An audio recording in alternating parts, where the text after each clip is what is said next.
لیکن پھر بھی جنہوں نے بد پرہیزی کی، بد احتیاطی کی اور انہوں نے گوشت کا استعمال زیادہ کیا، ان کا یورک ایسڈ اب اگر زیادہ ہے تو ان کو چاہیے کہ سورہ الم نشرح، سورہ قریش ہر نماز کے بعد 3 مرتبہ تلاوت کریں، اور کچا پیاز استعمال نہ کریں، بڑا گوشت اور چھوٹا گوشت یہ استعمال نہ کریں، چکن کسی درجے میں استعمال کر سکتے ہیں، دال چنا یہ استعمال نہ کیجیے، اور بیسن کی بنی ہوئی چیزیں استعمال نہ کریں جن کا یورک ایسڈ زیادہ ہے، اور صبح کے وقت میں وہ 1 ٹیبل سپون جامن کا سرکہ 1 چمچ 1 گلاس پانی میں مکس کر کے یہ پی لے تو انشاءاللہ ان سے ان کا یہ مسئلہ یورک ایسڈ کا بہتر ہو جائے گا۔ جن لوگوں کا ٹرائی گلائسرائڈ زیادہ ہے ان کو چاہیے کہ واک کو اپنا معمول بنائیں، واک کرنا شروع کریں، اور دن کے کسی ایک وقت میں سبزیوں کی سلاد کھائیں۔ سبزیوں کی سلاد کو استعمال کریں، اس میں کوئی پھل بھی شامل کر سکتے ہیں، تو جو کچی سبزیاں کھا سکتے ہیں ان کو باریک کدوکش کر لیں اور ان کے اوپر تھوڑا سا لیمو چھڑک لیں، یا پھر سیب کا سرکہ اس پہ شامل کریں یا جامن کا سرکہ اس پہ شامل کریں، اور اس کے بعد آپ اسے چمچ کے ساتھ کھا لیں۔ تو ایسے لوگ جن کو ٹرائیگلیسرائڈ کا ایشو زیادہ ہے وہ کوشش کریں کہ اگر گوشت کا اہتمام کرتے ہیں، گوشت زیادہ کھاتے ہیں، تو ان کو پھر یہ چاہیے کہ وہ اس کے ساتھ سلاد زیادہ سے زیادہ استعمال کریں، اور اپنے مرض کی نوعیت کے اعتبار سے گوشت کی مقدار بھی محدود رکھ کے استعمال کریں۔ آپ کھانے کے لیے کچھ بھی کھا سکتے ہیں، لیکن یہ بہرحال ضرور دیکھنا ہے کہ کسی بھی چیز کی بے اعتدالی وہ آپ کو کس نہ کسی انداز میں آپ کے لیے نقصان کا باعث بنتی ہے۔ جیسا کہ مشہور ہے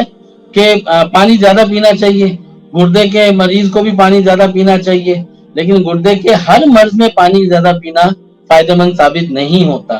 وہ مریض جن کو گردے کی پتھریاں بنتی ہیں ان کے متعلق کہا جاتا ہے کہ وہ پانی کا استعمال قدرے زیادہ کریں، لیکن جن کے گردے فیلئر میں جا رہے ہیں، جن کا جی ایف آر کم ہوتا جا رہا ہے، جن کے فنکشن میں کمزوری آتی جا رہی ہے، ان کا یوریا کریٹینائن زیادہ ہو رہا ہے، تو ایسے لوگوں کو کہا جاتا ہے کہ یہ پانی کا استعمال قدرے کم کریں تاکہ گردے کے اوپر بہت زیادہ پریشر نہ ہو، پریشر نہ پڑے، اور گردے مزید تیزی کے ساتھ فیلئر کے اندر نہ جائیں۔ تو لہذا اس بات کو سمجھنا کہ ہمیں اعتدال کا راستہ اختیار کرنا ہے، ہمیں اس انداز میں اپنے کھانے پینے کی ترتیب کو مرتب کرنا ہے جس سے ہمارے جسم کے اندر نہ صرف توانائی بڑھے، توانائی پیدا ہو، بلکہ بیماریوں سے ہماری حفاظت بھی ہونے لگے۔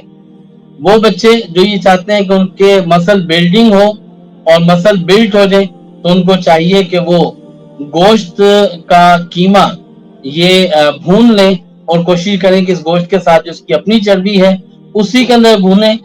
الگ سے باہر سے جو ہے وہ اس کے اندر شامل نہ کریں، اور اس کے اندر باقی مسالے نہ ڈالیں، صرف کالی مرچ یا سفید مرچ کا استعمال کرتے ہوئے اس کو اپنے کھانے کے اندر معمول میں رکھنا شروع کریں، تو ان کے مسل بلڈ ہوں گے اور ان کے جسم میں کمزوریاں دور ہوں گی۔ وہ دبلے پتلے لوگ جو یہ چاہتے ہیں تو اس سے بہرحال فائدہ ہو سکتا ہے۔ عمومی طور پر کمزوری دور کرنے کے لیے